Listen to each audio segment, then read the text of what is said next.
Nishu was 27 when she became pregnant with her son 5 years ago. She was working with a startup then. For a young employee like her, working in a startup that was growing fast had been satisfying. She had a greater say in the company's operations and had got the opportunity to play varied roles. Like other startups, her company offered unusual and attractive perks to their young staff. But as Nishu was to discover, this was only one part of the story. Startups are not geared towards major life events experienced by their employees. When Nishu informed her employers about her pregnancy, she was told that the company had no paid maternity leave policy. The reason, they said, was that they were a startup. I was asked to meet the head and he said, you know how the pregnancy scene is, how women go through this, so better you take it off. I've gone on the roof of the office and I was like, I think I've done a big mistake getting pregnant. Nobody used to come to my desk or interact with me. And also I came to know that they are hiring somebody on my place. It was like a rumor being spreaded across that she's pregnant and she is not able to take up her work. It proved to be a challenging time for her. She had no option but to quit the company 2 months before her delivery.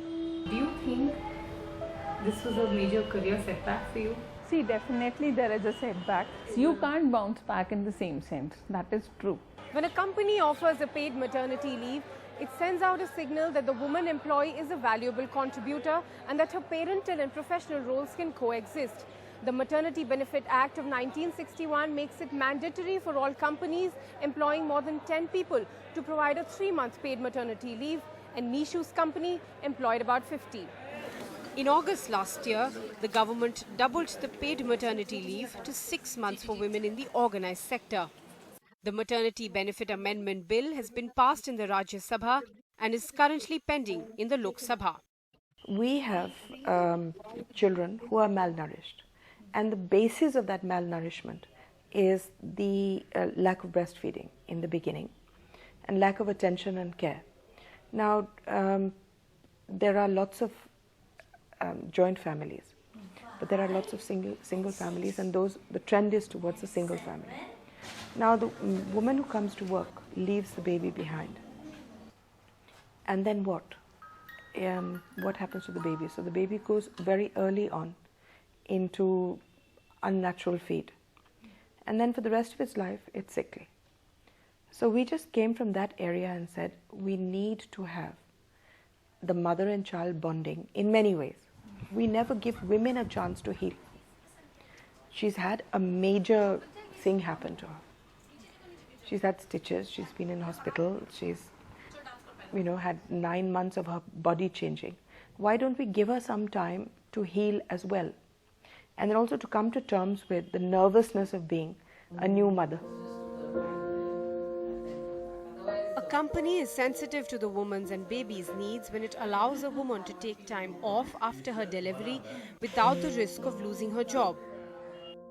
The rationale is that a 6.5-month maternity leave is essential for the health and well-being of the mother. According to World Health Organization, 6 months of exclusive breastfeeding is crucial for the child's early development. And some corporates like PepsiCo have not waited for the law to determine their policies. For over 2 years now, it has granted a generous maternal leave policy of 6 months. We want women in the workplace. One is business sense. They bring a whole amount of perspective as consumers, as our customers. The second is the amount of richness in decision making, having different types of people make that decision. So the women's perspective on any decision making is amazing. So, your talent pool immediately is so much bigger. A maternity leave policy allows companies to retain talent and expertise, sending out a message that the company is gender sensitive. However, a number of companies have failed to consider this issue seriously and have not put in place a maternity leave policy.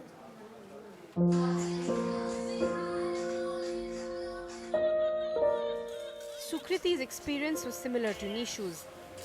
Her company wasn't pleased when she announced her pregnancy to them 1 month into her new job. When I announced my pregnancy, to the employers. There was a lot of apprehension. It was met with a lot of suspicion about why didn't you tell us earlier. I even gave them, because I was so annoyed with them, and I gave them my scans and all, because they were trying to tell me that you were already pregnant at the time of interview and you didn't tell me. I was like, here it is, I'm not lying. It was harassment. What happens is they wanted to put me on a consultancy basis. So if you're a consultant, you're not entitled to any leaves. What that would mean on paper would be that I would say that, okay, these 3 months or 6 months I can't work. So then they don't have to pay me anything for those 6 months at all. When the stress of dealing with pregnancy discrimination at work started taking a toll on her, she quit. However, Sukriti was lucky to get another job months before her delivery that offered her paid maternity leave. It's a chunk of money that you have to give to someone without getting anything in return. But what you get in return is a much more loyal employee.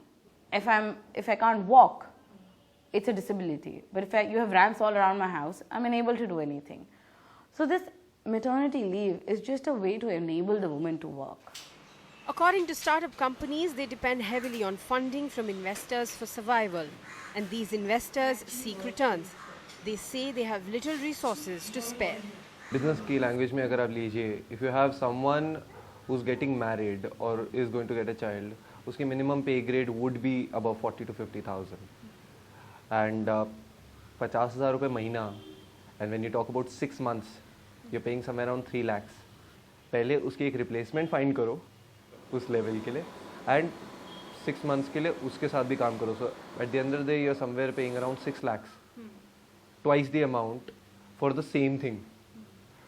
That's a bad idea. We are already cutting corners जब हम जितने भी startups हैं वो घर के अंदर या कहीं ना कहीं ऐसी जगह पे बने होते हैं जहाँ पे rent नहीं देना पड़ता. They're already cutting costs on rent, electricity and infrastructure. While a few startup companies like Flipkart, Urban Ladder, InMobi already offer 6 months of paid maternity leave, others believe the government's move to make the 6-month maternity leave compulsory will compel them to hire staff on contract. A contract that doesn't promise benefits like a paid maternity leave. After that, you'll say if the government's responsibility, भाई तुम insurance भी इनका देख लो, medical claim भी देख लो, सब कुछ देख लो और तुम startup भी अपना खोल लो. भाई company नहीं खोल सकती हिंदुस्तान में. I will start hiring more people on contractual basis, cause then आपके पास maternity leave नहीं है, insurance नहीं है, कुछ नहीं है. Nothing against them, but if this is just a business decision right now, nothing else. Studies point to an increase in informalization of jobs in the formal sector. Only 17% of the total Indian workforce is employed in the organized sector. Over half of them are actually employed informally, which means only a mere 8% of the total workforce has access to social security benefits like a paid maternity leave. Experts point out that there is no mechanism to monitor the reach of the law. We find even in the organized sector where women should be getting, there are ways that employers get away and get around it. So women are employed under contract and they're not shown in the records. It reaches out to a very small proportion of women. So it needs to be expanded. The definitions of who a working woman is needs to be expanded, and also who monitors. Because currently, because the government is not spending any money on this, the government is also not monitoring this act. It's completely left between the employer and the employee.